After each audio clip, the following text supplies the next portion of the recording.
Happy fall, y'all! I like to collect silly skeletons at Halloween, and I thought it would be fun to make some scarecrows to accompany them this year. So this is how I made them. I'm using some clothes that I found at Goodwill bins.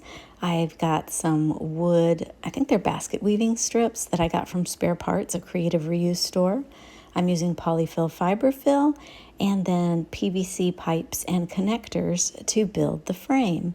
Almost everything I'm using in this project is repurposed or recycled or bought at a thrift store, with the exception of the Poly-Fil Fiber Fill, which is actually made from recycled water bottles.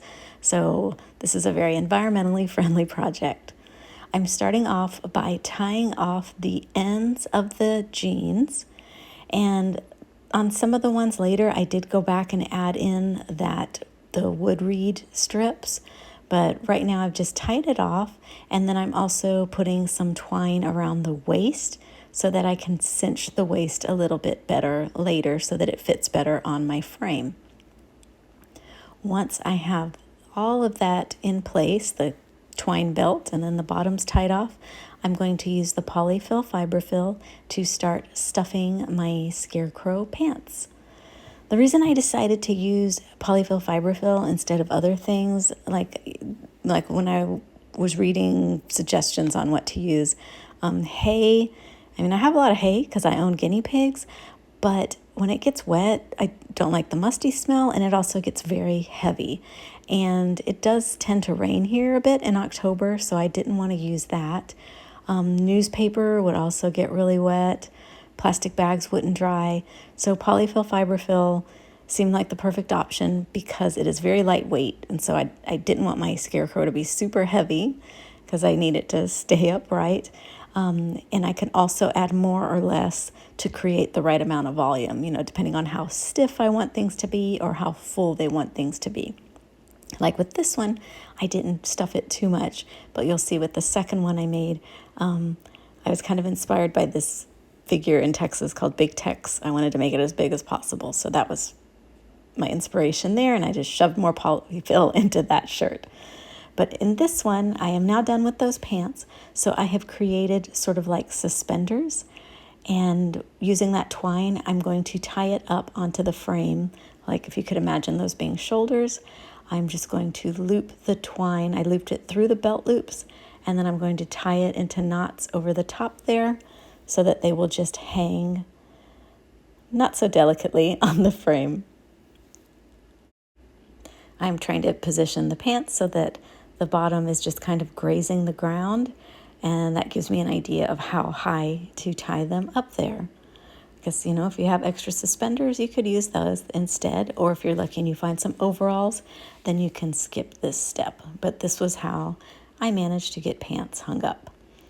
Next, I'm going to the shirt. So just like I did with the pants, first I'm going to cut some of that twine and tie off the end. But here's where you get to see what I was referring to earlier. I am cutting those reeds or whatever they are. I think when I found them at the reuse center, I was told they were like typically used for weaving, but because these had dried out, they were fragile and break. And I said, that's actually perfect for the project I'm doing because I'm using them as an alternative to hay. I want them to stick out of the ends so that they kind of look like creepy little hands and feet on my not so spooky scarecrows. So I cut those pieces, stick them into the sleeve, and then I'm going to use that twine to tie it up really tightly and knot it so that they stay in place. And then once I have it tied, I can kind of shape and turn those little wood pieces so that they're not all pointed in the same direction. Again, I'm grabbing my Poly-Fil Fiber Fill and I'm going to start to stuff the sleeves. Right now I am only filling up the sleeves, and then we will fill up the rest of the body after both of the sleeves are done. Again, you can add as much or as little polyfill as you want to get, your desired fit. Once the sleeves are full, I can now hang the shirt up on my PVC pipe form. I'm going up over those imaginary shoulders, and then I will put the other sleeve on. So now I'm hiding my little faux suspenders there. You won't see that hanging anymore. And now I can finally button up the front of the shirt so that we can begin to stuff that with Poly-Fil Fiber Fill as well. Now, once that shirt is all buttoned up, and you want to button all the way up to that tip-top button, all the way up to the collar, then I'm going to take another long piece of twine and tie it around the bottom of the shirt to create like a belt. I don't need to tie it super tight. I just want it to be tight enough that the polyfill won't fall out the bottom. So you kind of want to match it to the width of the pants. That will help hold everything together. Once that is tied and secured, I can start to place the Poly-Fil Fiber Fill into the shirt going through the collar. I had just dumped all my polyfill on the floor so I could just grab handfuls at a time. And you can't see it, but my new puppy's on the floor there, and she is just having a blast playing in the polyfill. It really kept her entertained so I could finish up my Scarecrow. And once it's full, there it is. It kind of looks like a creepy headless body right now, but we're going to fix that. I am using a Halloween pumpkin pail that I am going to just embellish a little bit with some paint markers. These are from Plaid Crafts. They work really nicely on plastic, so I can fix some of the black spots that have faded.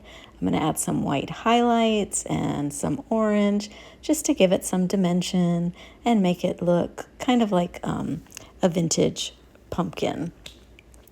And I screw the head onto the top, hot glue a cowboy hat on top, and my giant, not so spooky scarecrows are ready. Once they are placed out in the yard, I added a couple of little fake pumpkins, and I will be adding a lot more faux skeletons to this collection, as well as creating more of my spooky garden that my not so scary scarecrows will be watching over. I hope you enjoyed this project, and thanks for watching.